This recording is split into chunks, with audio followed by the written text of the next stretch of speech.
Bonjour et bienvenue à cette formation sur les meilleures pratiques de gestion en télétravail. Mon nom est Marco Poutré pour le Mouvement québécois de la qualité. Cette formation vous est présentée en collaboration avec Service Québec. Au cours de cette formation, ce qu'on va voir justement, c'est comment bien travailler en situation de télétravail, comment bien gérer des employés en situation de télétravail. Peu importe votre contexte, on est passé par toute la gamme des émotions depuis le mois de mars 2020. Des organisations qui ont connu des périodes où 100% de leurs employés étaient en situation de télétravail, d'autres fois où vous avez connu un retour graduel ou même un retour complet de vos employés au bureau, certains employés peut-être qui étaient à temps partiel entre le télétravail et le travail au bureau.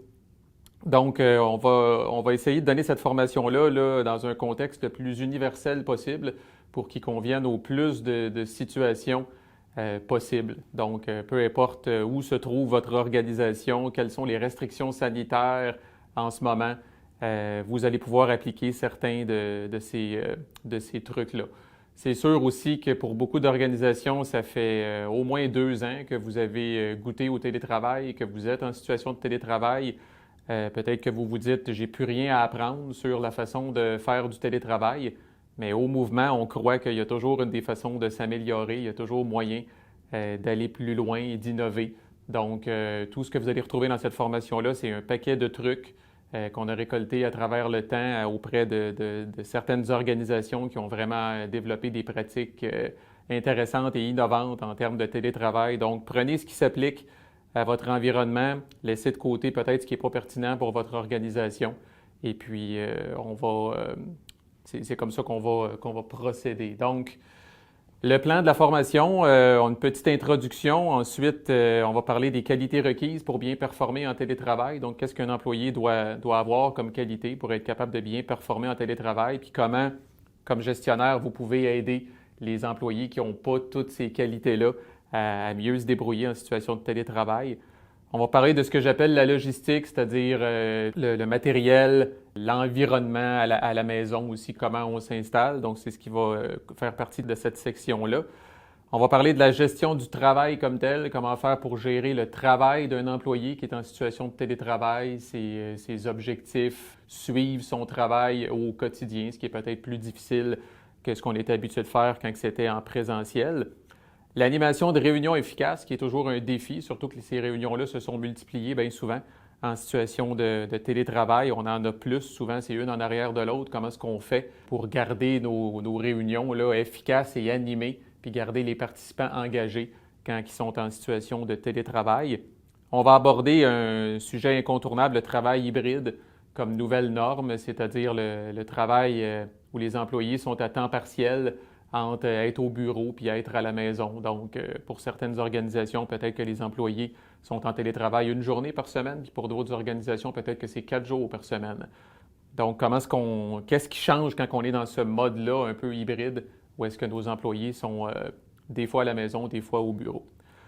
En conclusion, on va parler de la politique de télétravail, puis j'ai quelques références aussi qui vont être disponibles pour vous dans le document même de la présentation. Fait que d'abord, en guise d'introduction, juste pour souligner le fait que le télétravail, c'est une pratique qui va rester. Si on se transporte avant la COVID-19, donc avant en mars 2020, le télétravail était beaucoup ce que moi j'appelle un avantage différenciateur. Fait que quand quelqu'un regardait des offres d'emploi puis qu'il voyait qu'une organisation offrait le télétravail, bien, ça devenait quelque chose d'attrayant pour cette personne-là. Puis souvent, cette organisation-là se démarquait du reste, se démarquait de ses compétiteurs, puis réussissait à attirer plus de main-d'œuvre juste parce qu'elle offrait le télétravail. Même si c'était 1 journée, 2 journées par semaine, souvent, ça sortait du lot comme offre d'emploi. Puis les gens regardaient ça puis disaient « Oh, voilà une entreprise innovante vraiment qui fait confiance à ses employés puis qui décide d'offrir le télétravail. » Là, les choses ont bien changé. C'est le contraire. Si vous ne voyez pas le télétravail dans une offre d'emploi, souvent, même comme candidat potentiel à la recherche d'un emploi, vous allez tout de suite passer à la prochaine offre d'emploi, puis vous allez laisser celle-là de côté. Donc, c'est vraiment, même si ce n'est pas à temps plein, si vous affichez une offre d'emploi puis vous ne parlez pas de télétravail, c'est sûr et certain que vous allez avoir la question en entrevue. Puis c'est sûr et certain que si vous dites non, ici, on a Dès que les restrictions sanitaires ont été levées, on a complètement aboli le télétravail. On préfère que nos gens soient 100% au bureau. Vous risquez de perdre des candidats, veut pas, parce que le monde a vraiment changé, puis c'est quelque chose qui est là pour rester. Donc, ça ne veut pas dire qu'il faut l'offrir en tout temps. Comme dans toute chose, il existe un juste équilibre. Même les gens que je connais qui sont des apôtres du télétravail, des grands fans du télétravail, se sont rendus compte pendant la pandémie de COVID-19 que le faire à temps plein, c'était peut-être pas non plus la solution idéale. On perd quelque chose au niveau de l'esprit d'équipe, des relations avec les collègues, le contact humain. Donc, mais quand même, de là à l'abolir complètement, je pense que c'est un pensez-y bien comme organisation. Puis c'est le but de donner cette formation-là, c'est de dire le futur va être comme ça, c'est sûr et certain. Alors, vous devez le tenir en compte et ne pas complètement jeter ça, même quand toutes les restrictions sanitaires et la pandémie vont être complètement terminées. C'est un peu évident, mais rappelons-les quand même, les avantages pour les employés d'être en situation de télétravail. Pourquoi ils aiment ça à ce point-là? Bien, peut-être le point le plus intéressant, c'est le premier. L'employé gagne ce qu'il y a de plus précieux, gagne ce qu'il ne peut pas acheter, c'est-à-dire du temps.